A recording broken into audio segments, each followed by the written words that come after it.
It was now the latter part of 1938. No time for personal plans. Hitler was becoming more and more menacing. Each day brought new threats of war. In England, Prime Minister Chamberlain was convinced that war could be avoided. He said that Hitler, despite his ruthlessness, was a man to be relied upon when he had given his word. This was a policy of appeasement. Ambassador Kennedy, influenced by Chamberlain, agreed with this policy. He also felt that the German war machine could not be beaten. Hitler took Austria, then was handed Czechoslovakia. He threatened Poland. The terrors of Nazi genocide, wanton murder, and destruction became commonplace. It was during this period, while Hitler swallowed up his neighbors, that the ties between Kennedy and Roosevelt became strained.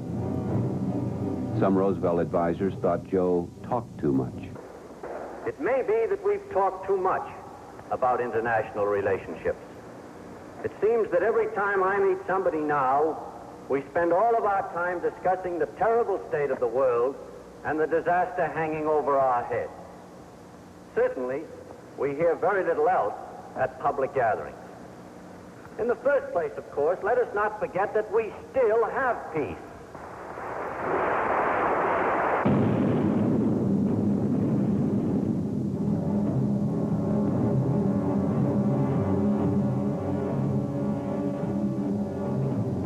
The Nazis invaded Poland. England declared war. Kennedy phoned Roosevelt at 4 a.m. in Washington, awakening the president with the news. Upset and gloomy, he was predicting chaos and anarchy, no matter who won.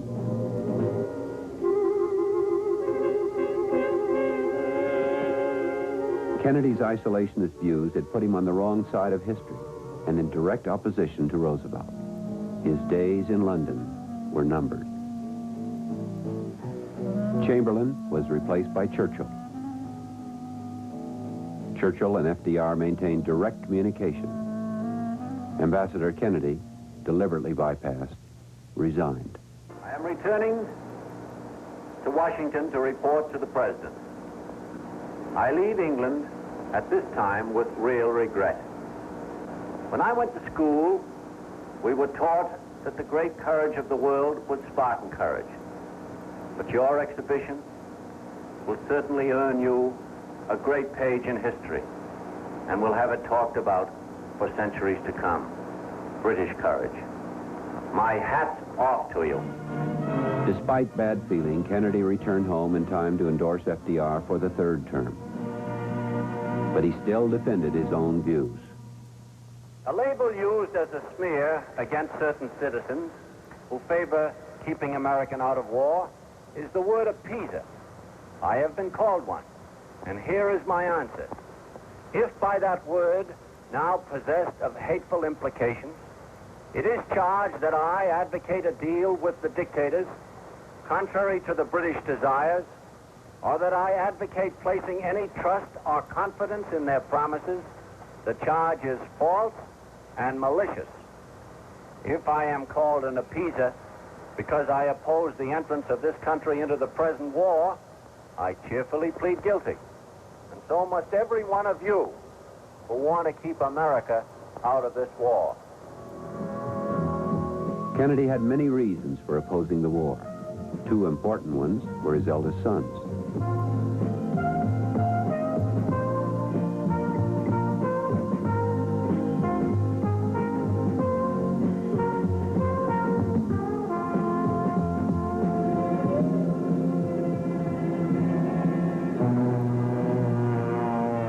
Then came Pearl Harbor. His sons enlisted. Kennedy reversed his position. He fired off a telegram to Washington offering his services. But Roosevelt had no place for Joe Kennedy. December 7th, 1941, a date which will live in infamy. The United States of America was suddenly and deliberately attacked by naval and air forces of the Empire of Japan. Kennedy's public life had come to an abrupt halt. But the dream remained, his sons remained. It wasn't the end, it was just a setback. His son Joe would go off to fly dangerous missions. Son Jack to the Pacific, commander of a PT boat. Courage became a Kennedy trademark. The greater the danger, the more Jack and Joe offered themselves. Then word came that Jack was missing. 2 weeks later, he was found, alive, on an island, and soon he was home, a war hero. Joe Jr. volunteered for a dangerous mission. It failed. Joe Kennedy had lost his first son.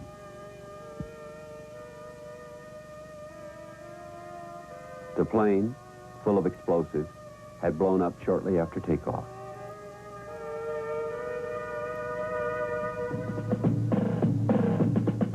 But Jack was safe. The war ended. Jack wasn't sure what he wanted to do. He considered writing, but politics attracted him also. It was a way of doing something about the world.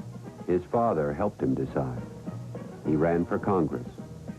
As Joe put it, I got Jack into politics. Joe Jr. was dead.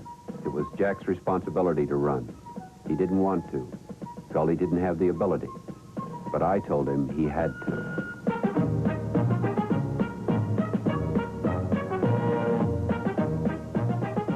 It was like being drafted, Jack explained. My father wanted his eldest son in politics. You know my father. And Jack grew in the role. By now, Joe Kennedy himself was back in public life, working on a commission to revamp the federal government.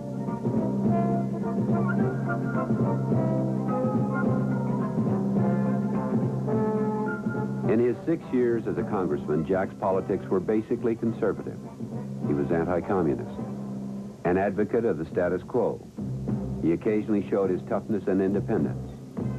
In one case, he fought the American Legion for their opposition to a low-cost housing project in a highly sensitive political issue. Building his image with care, he wanted to be more than a congressman. Henry Cabot Lodge was running for re-election to the Senate from Massachusetts. The Kennedys thought he could be beaten. Lodge, confident of his own election, would be running the Eisenhower campaign. As we approach the Republican National Convention, it becomes increasingly apparent each day that Eisenhower will be overwhelmingly nominated on an early ballot. If I were guessing, I would say the second or third. One thing I will flatly predict, now. Here was an opportunity for Jack to become a national figure and to beat out the elite of Boston, the Cabots and the Lodges. As Lodge played national politics, Kennedy zeroed in on the local issues. But things were not going well. The polls showed Lodge ahead. A strong hand was needed, one that could handle all the elements, including Joe Sr., whose old political cronies were out of touch with the times. The obvious man to take over was Bobby. He gave up his job in the Justice Department to run the campaign. Working tirelessly with consummate skill, they built a new kind of political organization flooded with youth and vitality. Soon, the tide turned. On the national level, Eisenhower was enchanting the voters. Lodge was right there beside him, listening to the cheers. Ike was headed for the White House, but Lodge was headed for disaster. Jack Kennedy had become a relentless campaigner. Each day, he looked more and more the winner. Each Kennedy, a reporter wrote, takes pride in the achievement of the others. This was a tremendous asset.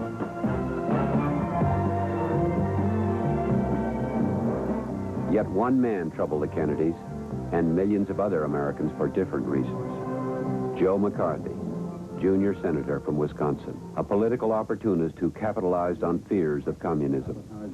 Professor Owen Latimer spoke out against McCarthy and his methods. That these innuendos have had on the success of my mission and the foreign policy of the United States. I therefore conclude that Senator McCarthy's charges and insinuations are not only false, but utterly irresponsible, and under the circumstances reveal a shocking disregard for the interests of our country. That's what he was to some, yet to others he was a hero. But for a politician, no matter which side you were on, McCarthy was no man to ignore, no man to cross. For failure to answer the questions that have been propounded to us. If Irish Catholic McCarthy spoke for Lodge, Boston Irish Catholics might just listen. Joe Kennedy considered McCarthy a friend. McCarthy had dated his daughter Eunice, employed Bobby. Kennedy had contributed to McCarthy campaigns. He asked Joe McCarthy to please stay out of Massachusetts. He did. Bobby, my brother Bobby, who managed the campaign, perhaps he could give us some idea more up to date of what the final figures were. Well, I think that from what we got up to about 20 minutes ago, that they were winning by about 70,000, and with about 100,000 more votes to come in, and I think that plurality will remain. That's out of about 2,250,000. So I think that's about 5% of the vote. Good, fine. Well, I guess you're glad it's over, aren't you, Bobby? I am, Jack.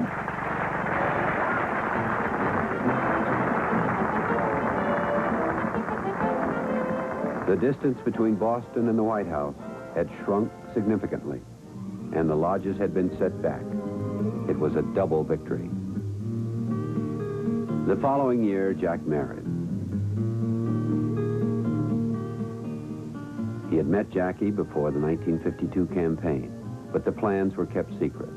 Jack was getting grand publicity as Washington's most eligible bachelor. National magazines competed to feature him on their covers. The announcement of their engagement was postponed so as not to spoil a cover story. Soon, Jackie was part of the Kennedy clan. Kennedy's Don't Cry will continue in a moment.